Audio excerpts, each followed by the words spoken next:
You're listening to the Greeks Gridiron. Now here's your host, Ethan Haristadoulou. Maybe with some more talent offensively, a little more firepower, whether it's on the offensive line to help beef them up there or just getting some better skill players on the outsides for Bryce Young to throw to. But overall, really impressed with the performance that they had. I thought that, it was a trap game going into it for the Packers. Didn't expect that the Panthers would probably have their best game offensively the entire season so far.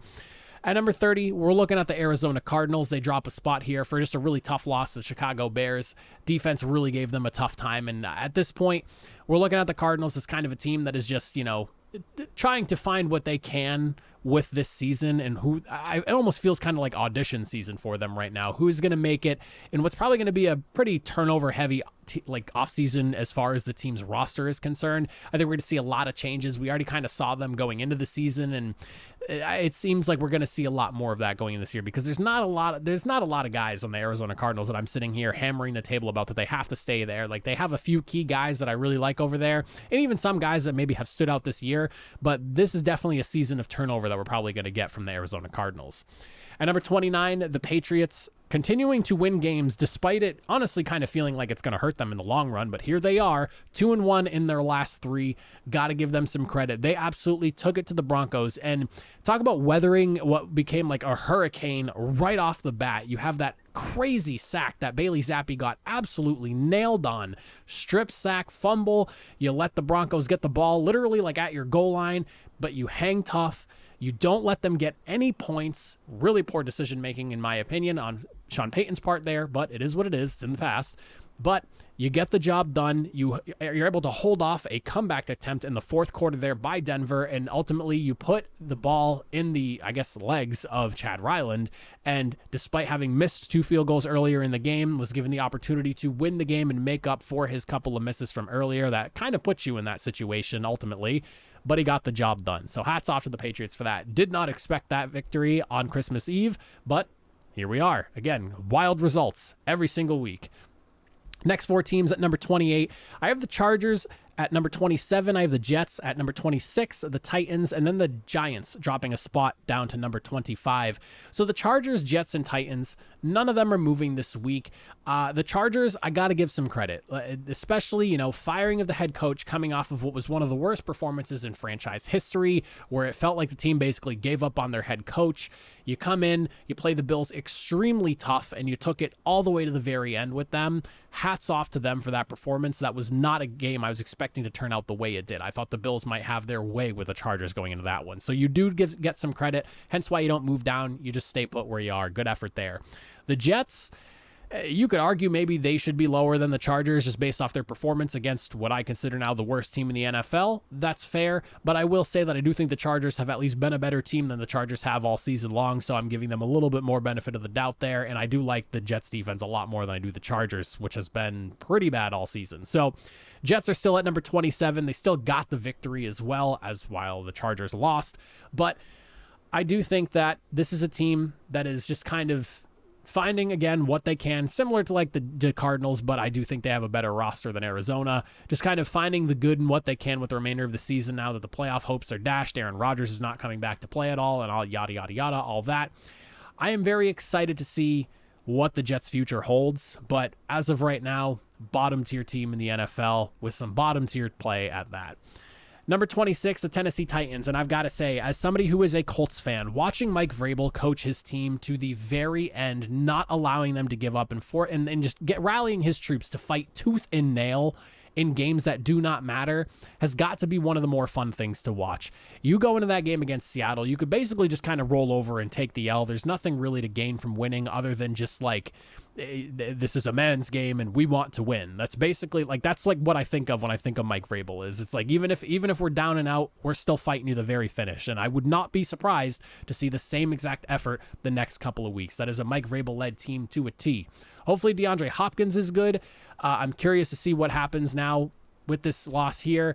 Obviously, Ryan Tannehill had the opportunity to come in. You don't get the victory with him under center. Hopefully, you get Will Levis back sooner than later. I think every rep counts for him, especially at this time in the season. You want to get him every last rep possible with the starters in real game action so you can prepare him for an entire offseason as the assumed starter going into next year.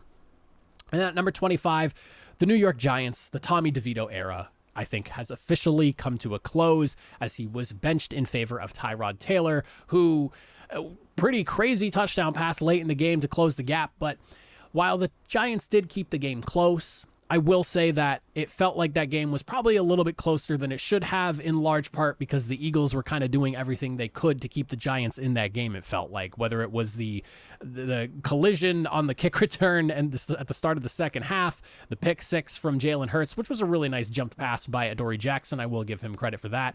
But overall, even though this game score-wise was close, it felt like the Eagles kind of let them be in that position to have the game as close as it was. Moving into the next four teams, at number 24, we have ourselves the New Orleans Saints. At number 23, we're looking at the Atlanta Falcons. At number 22, we have the Chicago Bears. And then at number 21 rather, we're looking at the Minnesota Vikings.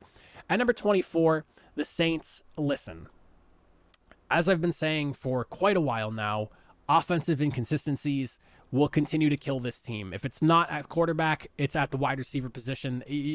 Too many dropped passes, too many errant throws, the whole jockeying of like, is Taysom Hill going to come in and get some opportunities here or there? And at times it looks great. At other times it's like it does not at all. So until this offense can sort itself out, you have a defense that for the most part is pretty good, but ultimately I feel like you kind of got what was eventually going to happen, a defense that just could not hang on going up against a high-powered offense when your own offense is just shooting itself in the foot. And that is kind of where the Saints are right now. Falcons at 23, right above them. Good win over the Colts. Defensive performance, excellent performance, I will say, on top of, what was wildly good performance, I guess, overall from the Atlanta Falcons offense. Taylor Heineke, excellent job there going with him.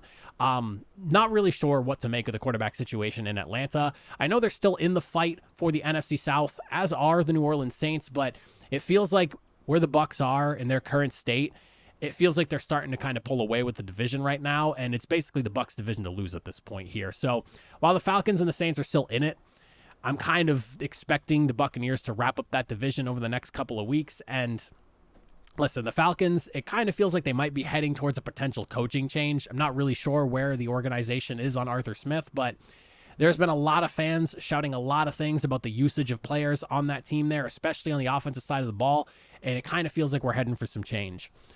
At number 22, Chicago Bears. Defense obviously continuing to just be a demolition crew since Montez Sweat has gotten there. It's been really fun to watch them round out. They're the best run defense in the NFL right now, but the offense does deserve some love. It feels like they're starting to find their footing. And listen, I don't know what they're going to do. They have 2 first-round selections. They're going to get the Panthers' number 1 overall selection with the way the Panthers are right now. I would not be too mad if I saw the Chicago Bears stick with Justin Fields. Give him another year, get him some more talent. It feels like now you have a great defense, a great defense over there in Chicago, one that has really rounded into form, coupled with an offense that, again, it's been messy at times, but I think it's starting to sort itself out. And I think if you got another legit wide receiver to pair with DJ Moore, because I don't know if DJ Moore is a true number 1. He's an excellent football player, but I don't know if he's like that number 1 guy that the number 1 corner is going to want to line up against and do battle with each and every single week. If you could get him somebody else, not really sure where I stand on Cole Kmet. I feel like he has very hot and cold games as well. Maybe if you could find some more firepower at the tight end position as well, you have yourself a potential for a really exciting offense. One that could run the football effectively, open up the passing game, and if you got some more talent out there, maybe you have something. But until then, you got the Bears where they are right now. But I do think we're starting to find some footing as far as offense goes. Defensively, I've been loving what the Bears have been doing since the trade deadline. It's been awesome to watch. The Vikings at 21 here. Listen, I'll give them some serious credit for taking it to the Lions to the very end and making that division win for them very difficult as it could have been. There was a couple of moments in that game where I thought, oh my God, the Detroit Lions, with all the hype around them potentially stealing the division today, are going to blow that opportunity. And it felt like the Vikings were going to make it happen. But ultimately, I just don't think with Nick Mullins under center, you're going to be able to get any more victories this season. You might be able to pull one off if things don't matter for the Lions week 18. But if it's like a competitive game where all the teams are playing to the very end, and I don't feel like Dan Campbell's the guy that's going to let his team roll over because of the playoffs. I think we're going to see them fight tooth and nail to the very end to get the best record possible in the NFC, because things are kind of opening up now that the 49ers have another loss on their record, sitting at, what are they, 11-4 now? So things are somewhat creeping open in the NFC right now with the way things are shaking out at the top. Just don't be surprised. Don't be surprised about them. But the Vikings, a great defense, really good against the run. Danielle Hunter is going to get absolutely paid this offseason. I really hope for the Vikings' sake it's in Minnesota, because the defense in Minnesota the last few years has been awful. And this season has really sorted that issue out. Like, you go from like worst to the middle of the pack against the pass, and you're one of the better run defenses in the NFL now too. I hope they can keep him there, because he does a great job against the run and obviously pressuring the quarterback. And I'm excited to see where this defense goes if they try to maintain as much continuity as possible. So I really hope they can keep as much of the nucleus on defense together as possible. And I'm just kind of waiting to see what happens to Kirk Cousins before I can kind of make an assumption as to what this team looks like next year. Moving into the next 4 teams, at number 20, Denver Broncos, dropping 7 spots here, with the Bengals right above them at 19, dropping 8 spots. Couple of big corrections for those two teams. The Steelers at number 18, and then the Packers at number 17, both jumping up a couple of spots here, kind of in large part because of the Bengals and the Broncos, just poor performances this week. Now, the Broncos, I don't know what happened. You started out that game shot out of a cannon, with the potential to just make it a flat-out embarrassment on Christmas Eve. Everyone had the Broncos winning, and you fall so far behind, you need like a Herculean type of effort from Russell Wilson late in the game in the offense to figure things out and at least put yourself in a position to potentially win the game. Ultimately, Chad Ryland was given one more opportunity, and you fell to the leg of a guy that missed 2 times earlier in the game. I don't really know what to make of Denver anymore, because that winning streak that they were on feels so far behind them now with the way that they've kind of faltered since then. I believe they're on a 2-game losing streak now. It feels like this is a team that is now regressing back to where they're supposed to be, which is good improvement over last year, but they're just on the outside looking in as far as playoff contention goes. And I think that's the right place for this Broncos team to be right now. Like, yes, it was an awesome run that they were on, but once they stuttered against the Texans, and then from there, you started to not unravel, but again, you started to regress back to where I think this team is actually supposed to be. I was very high on Denver a few weeks ago, but now with the back-to-back losses, I'm starting to kind of see what they are. A team that's vastly improved, but I think needs another year under Sean Payton to really fully realize what this team could be, which is exciting for the future, considering what the thought process was on Denver going into the offseason last year, and even coming into this season. Nobody really knew what the hell you were going to get. Much improved Russell Wilson, much improved defense. I think you need just a little bit more juice, especially on the offensive line, and we'll kind of see where the team goes. At number 19, the Cincinnati Bengals. My goodness. Talk about getting absolutely walloped by the Pittsburgh Steelers in this game here. Obviously without Jamar Chase, so there is that to kind of hold on to, but I think we kind of saw the Cincinnati Bengals regress back to where they're actually supposed to be minus Joe Burrow. And there was a lot of conversation about how this offense looked post Joe Burrow injury, how Jake Browning in that offense was averaging more points per game than when Joe Burrow was under center there. But finally, I think reality had caught up with the Cincinnati Bengals. Joe Burrow in that whole situation was fun. It was like lightning caught in a bottle and was just striking over and over and over again, 3 weeks straight for that matter. But ultimately, this I think is the reality of where the Bengals are. Minus Joe Burrow, you didn't have the offensive output you needed. And on top of that, the defense. I don't know what happened to the defense where you're going to let the Steelers, who couldn't even sniff 30 points going into this matchup here, have their best performance of the season with Mason Rudolph under center at that. I'm not sure what happened there. Not really sure what happened there, but George Pickens and Mason Rudolph had themselves quite a game against you guys, and that was not something I was expecting to see. At number 18, the Pittsburgh Steelers, as I just mentioned, getting a big win over your division rival, keeping playoff hopes alive and trying to keep yourself above 500 for your head coach and Mike Tomlin.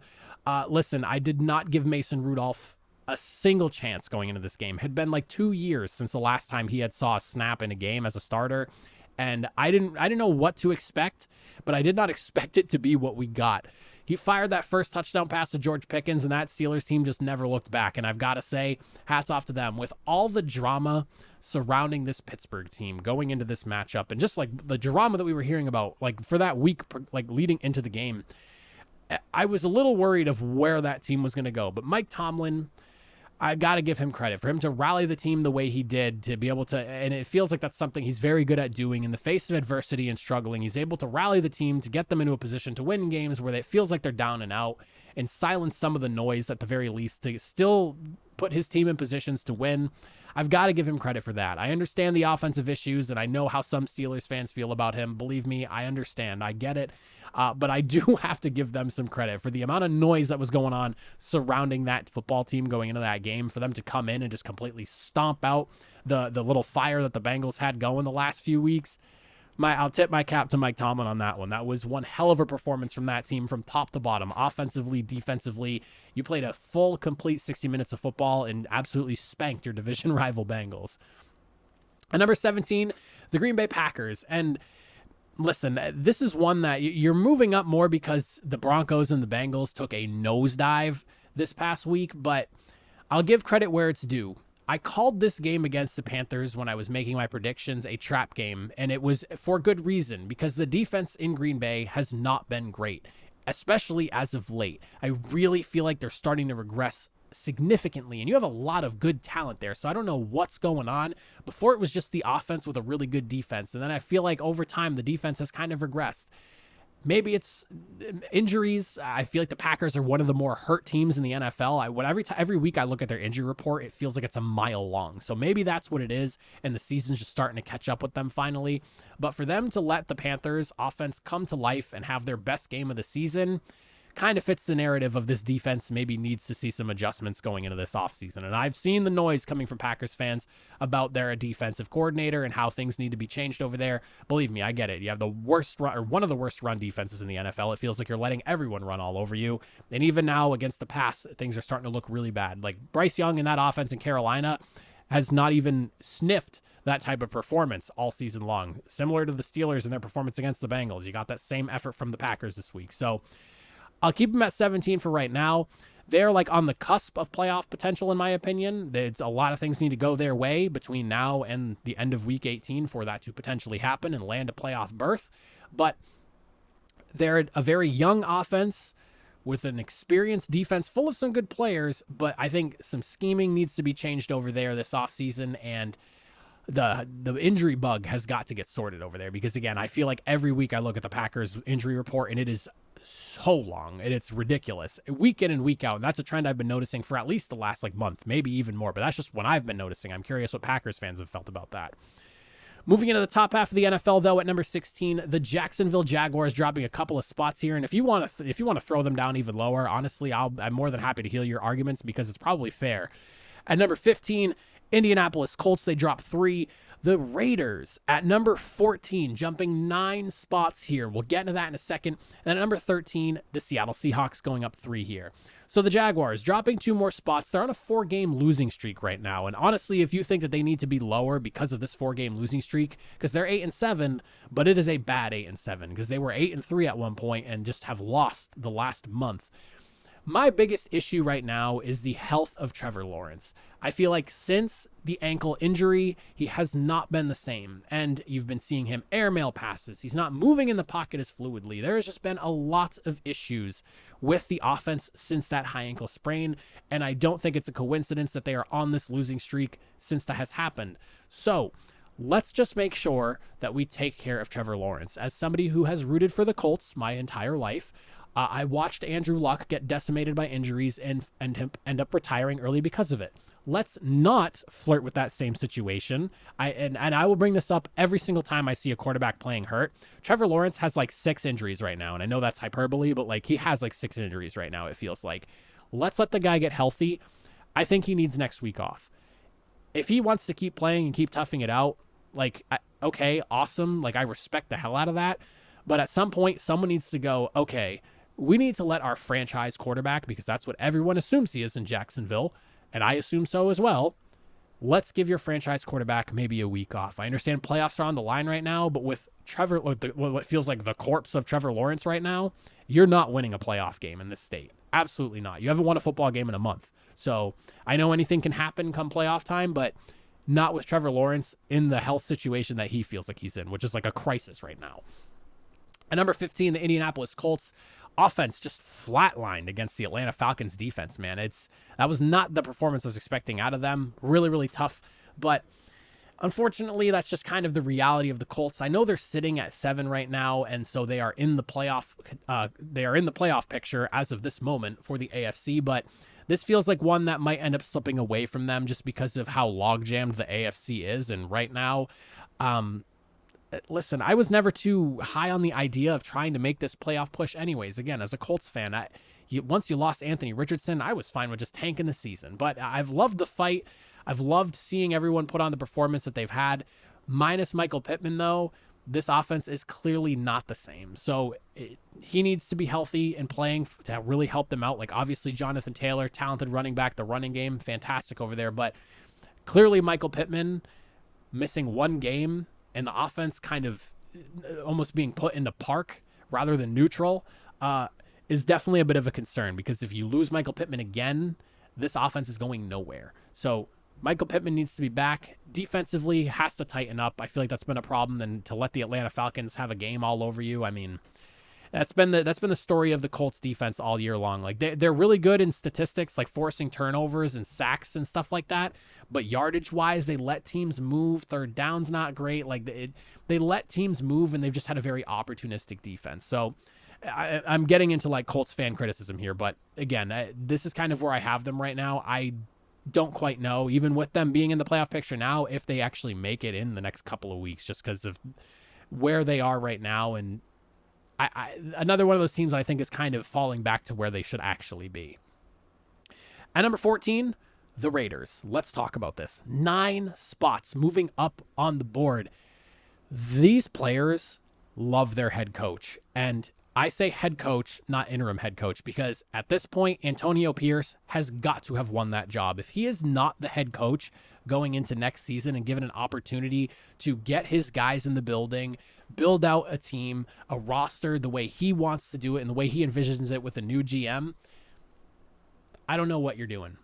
I don't know what you're doing. The players love him. It was very clear on the sideline as that game was being wrapped up. Everyone is bought in on what Antonio Pierce is doing. You don't see that type of buy-in very often in the NFL. That team is like a brotherhood. It runs deeper than just a football team. And for them to come in Arrowhead and shut the Chiefs down defensively, that defense has come to life. Zamir White looked really good. In the absence of Josh Jacobs, when I saw that he was missing the game, I was like, oh no, man, it's going to get really ugly for the Raiders. And no, it wasn't. They looked great.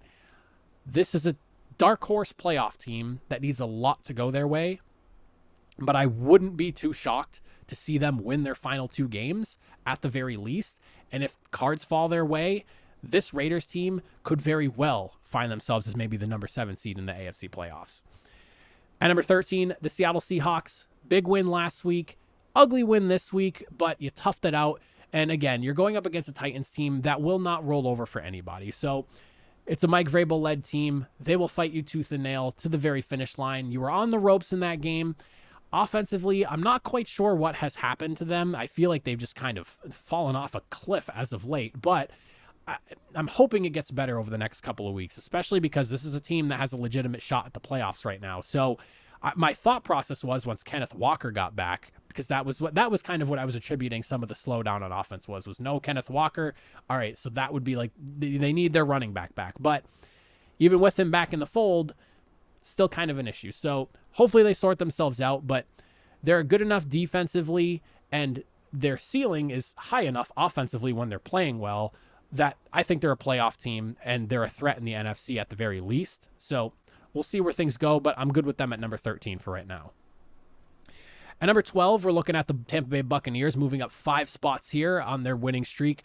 Listen, Tampa Bay, they are hot right now. Baker Mayfield, if he's not quarterback in Tampa Bay, that's an absolute whiff on their part. He's got to stick around for at least another season or 2. If he gets like a 3-year deal, I would be cool with that, because you don't necessarily know, but the offense has finally figured itself out. And the lack of running game is what was really hurting this team earlier in the season. They've always had a really good defense, at least. Like, at very least, they've been an average to above average defense, depending on the week here.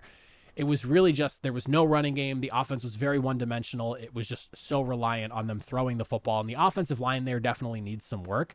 But now that they can run the football effectively and they're a threat, teams have to respect it. It's really opening up what they can do against the pass. And this Baker Mayfield to Mike Evans connection, that is something I don't want to see go away. I hope that somehow Tampa Bay keeps Mike Evans around next year, along with Baker Mayfield, because that is a pairing that has been very fun to watch and is one of those small surprises of an otherwise wild NFL season. So I like the Buccaneers right now. I think the NFC South is theirs to lose. They have a good enough defense to compete. The offense seems to have opened itself up with the running game now, and I'm really excited to see them work these next couple of weeks and potentially through a playoff push.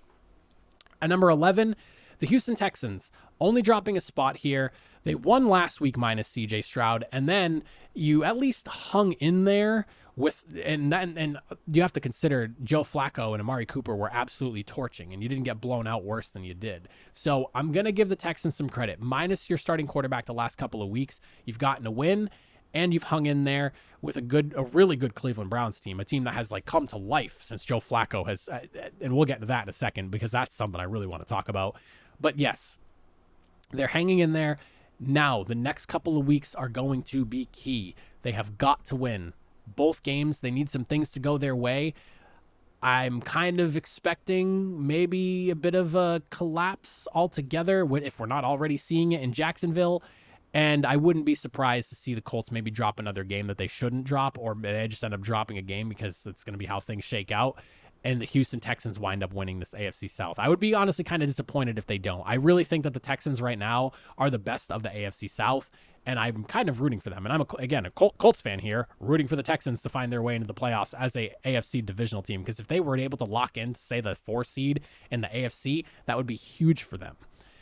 At number 10, the LA Rams. Talk about a team getting hot at the right time. The return of Kyren Williams. I feel like I'm talking about it every single week, but he has opened up what this team can do. They can run the football. They can throw the football. You have Matthew Stafford at quarterback, Cooper Kupp, Puka Nacua.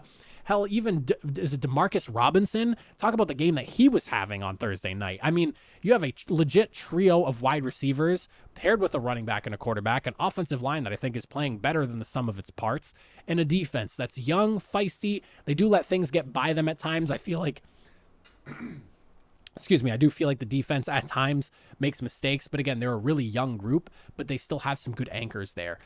I am very excited to see what this Rams team does the next couple of weeks. I'm kind of assuming they make the playoffs. I feel like they're one of the better teams in the NFC at this very moment.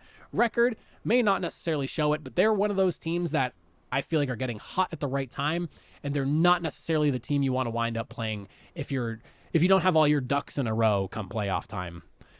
At number 9, the Kansas City Chiefs, dropping 3 spots this week. It cannot be ignored. The receiving issue over there, wide receiver room issue over there, is very serious. I understand Patrick Mahomes has Travis Kelce, and that connection is as good as any of the connections in the NFL right now, but this offense has not been the same post Tyreek Hill. You need to have a legit number 1 wide receiver for this offense to function the way that I think the Chiefs want it to function. And I don't think you have that. You have a bunch of guys that could be number 2, number 3 wide receivers, maybe complementary pieces, things like that.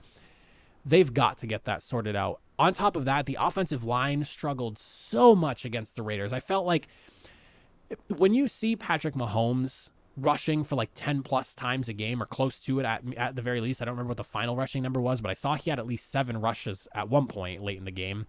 When you see him running as much as he is, you know things are not going well for the Chiefs. And you saw it from pretty much the beginning of the game on. Those first couple of drives, 3 and out, was not good. And it snowballed from there. And if you got a glimmer of hope late in the game, but the defense at that point was so gassed, so wiped out, you couldn't even stop the Raiders offense in their run game. And they didn't even have Josh Jacobs. They had Zamir White running for them. So they need a legit wide receiver. And if that is not their number 1 priority going into this offseason, I don't know what else your priority could possibly be. Because they've invested in what feels like literally everything else. You've got to go get another, you're not going to find a Tyreek Hill because he's a one of one, but you've got to go find your next Tyreek Hill, if you get what I'm saying there. Because this team right now in its current state, they're not going to defend that Super Bowl championship. They're struggling right now. And what a couple of weeks ago felt like a very unlikely scenario of them maybe losing the AFC West is, if things don't go well these next couple of weeks, the Raiders are sitting right behind them. I don't expect the Broncos to do it at this point now, but the Raiders, though, don't sleep on them. They just got to win over the Chiefs. And if you can't get your ducks in a row these next couple of weeks, you might be on the outside looking in. A very unlikely scenario, but it's a possibility. And anything can happen in the NFL. Now, coming in at number 8, the Cleveland Browns. And I mean, what can you really say about Cleveland right now? 3 weeks ago, Joe Flacco's coming in to replace, who is it, PJ Walker or Deshaun Watson, right? Yes, Deshaun Watson goes down with an injury. I don't know. There's been so many quarterbacks rolling through Cleveland as of late. Joe Flacco comes in off his couch, 38 years old, has not played in I don't even know how long, because I don't remember the last time he played when he was with the Jets, and has now, in the last 3 weeks, been probably one of the most productive quarterbacks in the league. You can't make this stuff up. The Cleveland Browns, who threw a 5-year, $230-some-odd million guaranteed contract to their quarterback who's played like 11 games for them and had maybe 1 or 2 games cross 200 yards passing, and he's being outperformed by your 38-year-old off-the-couch quarterback who has brought your offense to life. The Browns can now throw the football. They can run the football. They have a talented offensive line that's dealing with injuries but still looks really good. Shows some struggles since these injuries to their offensive tackles, but have still been a good unit for the most part. And you have one of the best defenses in the NFL, period. I don't know what to make of the Cleveland Browns, but they're a playoff team, and I'm here for it. I'm riding the train to the playoffs. Whatever it ends up taking us, I'm here for it. It has been one of the most exciting things of this season is to watch this Browns team deal with their quarterback carousel. And now we're going to root for Joe Flacco en route to a potential playoff berth in 2023. Like, you cannot make this stuff up. At number 7, the Dallas Cowboys. Tough loss. You can't ignore the struggles on the road at this point. Like, it's got to be something that is talked about, and it's going to be talked about a lot this week. I know it's going to be dissected, and Cowboys fans, I feel for you. I really do. But for whatever the reason may be, this team struggles on the road, and it's something that it needs to be addressed in the next couple of weeks, because at this rate, the Cowboys might not win your division, and if you don't, you're probably going to end up on the road somewhere, and you're sniffing a one and done in the wild card if you're not number 1 in the NFC. That is tough. Thankfully, with the 49ers loss, there is some leeway, but it's one of those things, like, you need a lot to go your way to wind up with that number 1 seed, or even just to win your division and have a home game at the least. I'm worried. A little bit worried about the Cowboys right now. Got to figure it out on the road, because you had a good defensive performance against a Dolphins team that has, 1, been very good all year long, but 2, been outstanding at home. Never mind how good they've been in general, but at home is where the Miami Dolphins offense really shined, and you did a great job of slowing them down. It's just one of those things that, unfortunately, great drive at the end. Dak Prescott leads the way, but your defense just could not hang on and stop the Dolphins from kicking a game winner. So it is what it is. Tight loss. Could be, it could have been worse. Thankfully, it was close, but you got to figure things out on the road. At number 6, the Philadelphia Eagles, moving up a couple of spots here. Listen,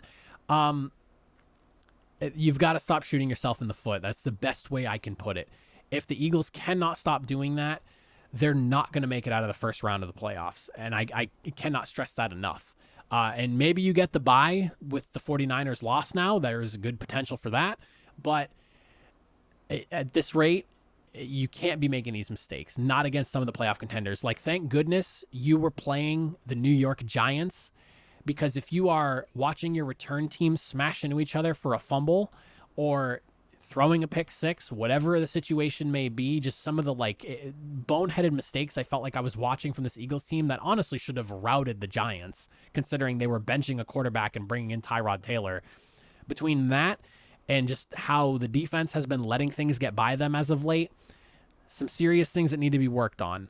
You're still one of the best in the NFL, but there are some glaring issues here that are concerning. At number 5, the Buffalo Bills, dropping a spot despite their win. Listen, I gave credit for the Chargers for keeping the game close, and now I'm going to look at the Buffalo Bills and give them the old shame on you.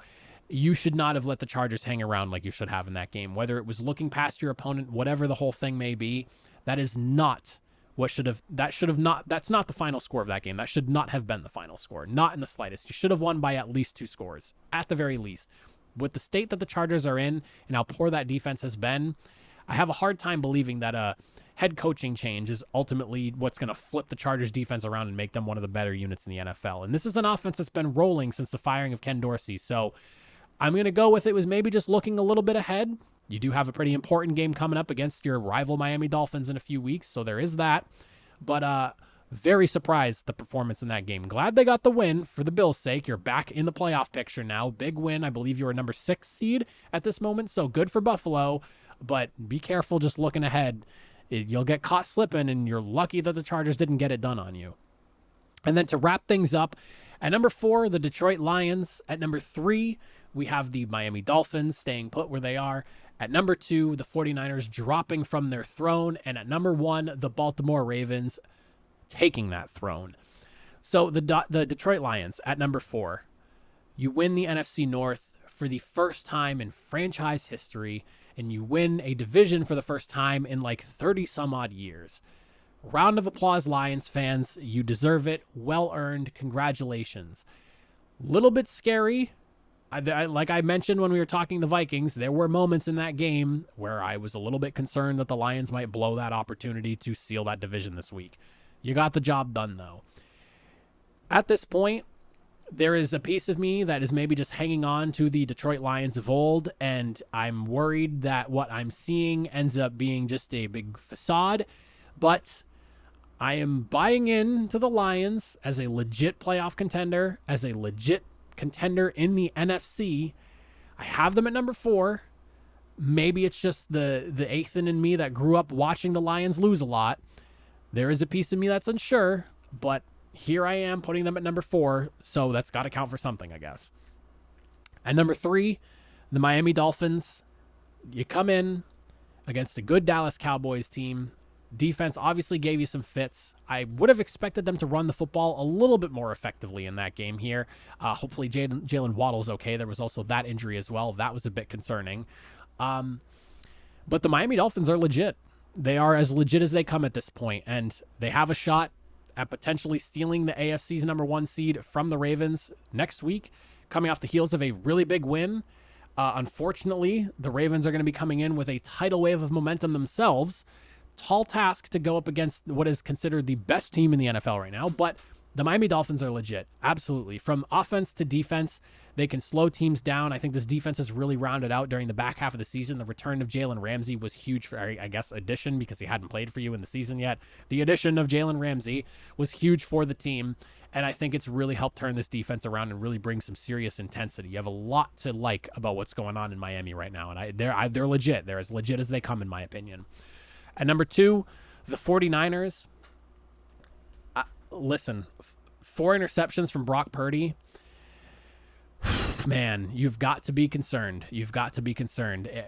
It started out bad pretty quickly, and it just went downhill from there. I don't really know where the 49ers go from here because you basically benched Brock Purdy. I know he went down with the stinger in the shoulder, and then they just opted to not let him come back in because he was cleared to go back and return to play. So that's a benching right there. I'm very curious what happens going forward because he looked like a 7th round quarterback, and that is the 49ers' absolute worst fear, having traded away Trey Lance already. This will be an interesting week surrounding the 49ers. Thankfully, you still have a good defense, and thankfully, you found some life with Sam Darnold under center.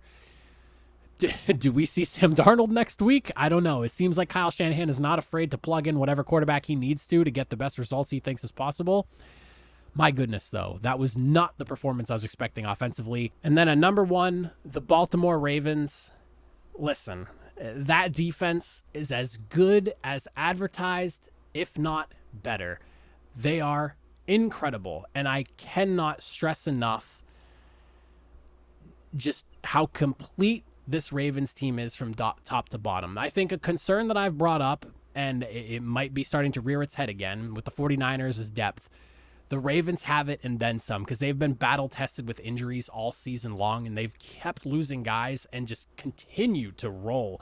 The running back room is deep. The wide receiver room is really starting to round itself out and become a deep group. The tight end room, you lose Mark Andrews and you don't even look back. Isaiah Likely and Charlie Collar have done an excellent job of, I don't want to say replacing Mark Andrews, but doing a great job of relieving the team with Mark Andrews out. And they're both two very athletic, big tight ends, and Lamar Jackson's already starting to build a really solid rapport with the both of them. Defensively, Kyle Hamilton is an absolute unit of a safety. He can do literally everything on the football field. Roquan Smith, who was brought onto the team a couple of years ago, has turned into one of the best inside linebackers in the NFL. Listen, you have so much to like about this defense because they are homegrown talent with a few guys plugged in here or there, brought in for free agency. But this 49ers team, man, from top to bottom, the roster is just so deep. They are so good. And for them to come in to Levi's Stadium against the 49ers in their house and 5 interceptions.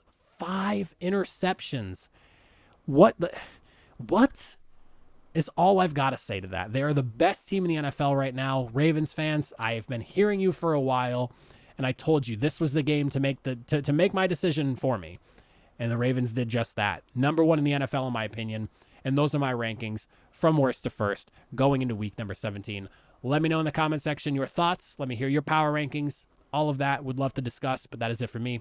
I appreciate it if you made it all the way to the end of this. I will see you all next time. Have a good one.